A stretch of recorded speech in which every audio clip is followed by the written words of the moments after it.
Just a little disclaimer before we get started. I have nothing against anyone that is Christian or believes in God. This to me is more about talking about the anti-vax community.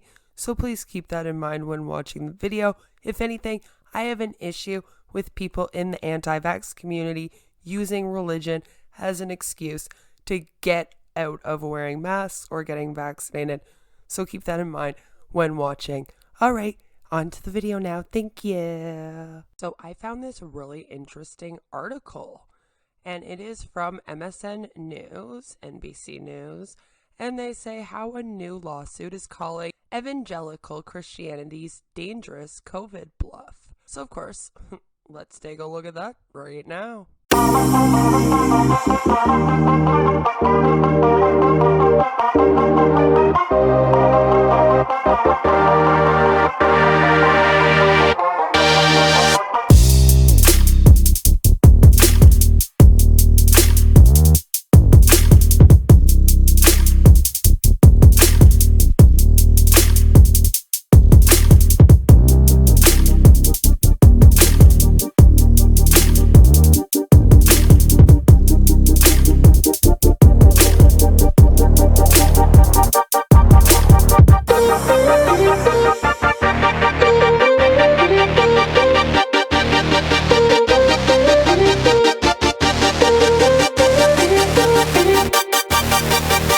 Since the pandemic began, a vocal subset of extreme right conservatives have demanded that they need religious exemptions from many C-19 precautions, from emergency public health orders to mask mandates to vaccine mandates. They claim that the principle of religious freedom means they should be exempt from following life-saving measures. That claim may soon be tested. Brad Amos, a former senior video editor at Ramsey Solutions, filed a lawsuit this month against the finance advice company for refusing to accommodate his Christian beliefs. Those beliefs, he noted, required him to take life-saving measures in the face of a deadly pandemic to protect his high-risk family members from infection. Amos claimed that in response he was mocked and later fired for wearing a mask, attempting to socially distance, and requesting to work from home.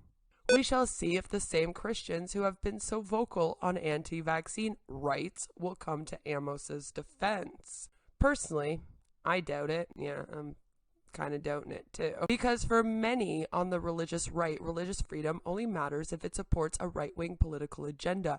Indeed, for years, extreme right Christian groups have been misusing religious freedom to do everything from discriminating against LGBTQ people to denying access to reproductive health care. I mean, that's true.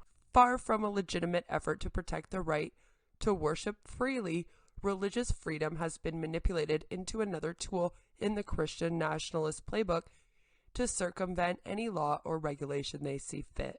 At the start of the pandemic, when states were compelled to issue emergency public health orders to shut down in-person gatherings, including at houses of worship, the same groups who cried religious freedom at any law they disliked did so once again.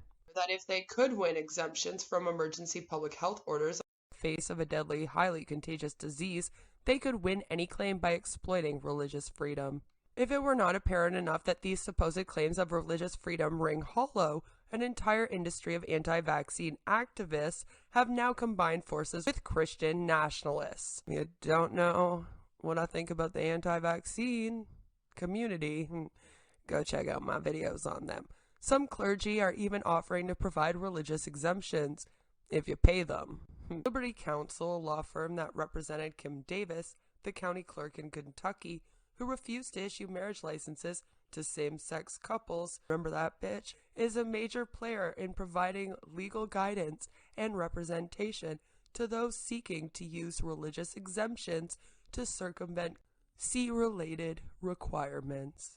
But religious freedom does not matter, it seems, when Jewish groups state that life begins at birth, not at conception, and that denying the right to prioritize the life of a mother violates Jewish religious beliefs. Religious freedom does not matter when faith-based healthcare providers say they are morally, religiously obligated to provide care for all, without discrimination. Many religious freedom advocates did not condemn the Trump administration's ban on travelers for some predominantly Muslim countries, a de facto religious litmus test of our nation's immigration system. I'm Canadian, dude.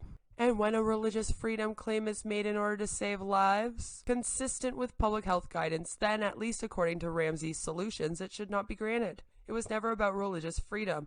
It was always a right-wing political agenda cloaked in faith. As Jane Field, executive director of the Maine Council of Churches, said in November, to have religion used as a pawn in the service of deceit is deeply offensive to us. Just like using religions to try to get people to join a cult or MLM, also offensive. The truth is not a single religious denomination opposes the vaccines. And according to the Public Religion Research Institute, 6 in 10 Americans, 59%, agree that too many people are using religion as an excuse to avoid C-19 vaccination requirements. The free exercise clause of the First Amendment was never intended to be without limits, particularly as the Supreme Court affirmed in 1941 when those limits could save lives. Yeah, so stop bringing up your damn friggin' First Amendment to get out of wearing a mask and getting vaccinated, okay? As policymakers consider the arguments in Amos's case and others, they should keep in mind that respecting religion in public life means respecting all religious beliefs and non-religion. The easiest way to do that in the face of a pandemic, forget politics and focus on saving lives. That's what I say. So I just wanted to come on and read that. I just want to know what people's thoughts are. I'm in Canada. It's not as big of an issue here, but maybe in the USA it's a way larger issue and it's happening way more. I do know that we have a little bit of this going on here, and I do strongly believe in everyone getting the vaccine, as I hope that you guys know. I make fun of the anti-vax community a lot on my channel. I think they're a little silly. A lot of them believe silly things like the measles vaccine can cause autism. I have an issue with that. I'm also the mother of a child on the spectrum, so of course that's always irked me a little bit, since I've kind of always figured that my kid had autism. Yeah, so I'm a little bit passionate about fighting against the anti-vax community and promoting that people get vaccinated, especially right now because of what's going on in our world and the fact that we need this thing to go the hell away. Please let me know what you think down below. Remember, I am talking about the anti-vax community using religion to get away with being anti-vax. I have nothing against people that are religious. Again, keep that in mind before you go write me them hate comments down below. And let me know what you think. Please give this video a like. Subscribe if you're new here. I would really love it if you joined our amazing members. And no matter where you are or what you're doing, I hope that you have a fabulous, fabulous, fabulous day. Take care. I'll see you in the next one. Mwah. Bye. And I really wish that things would stop using religion to help them manipulate and prey on people. Just saying. Okay, bye-bye now.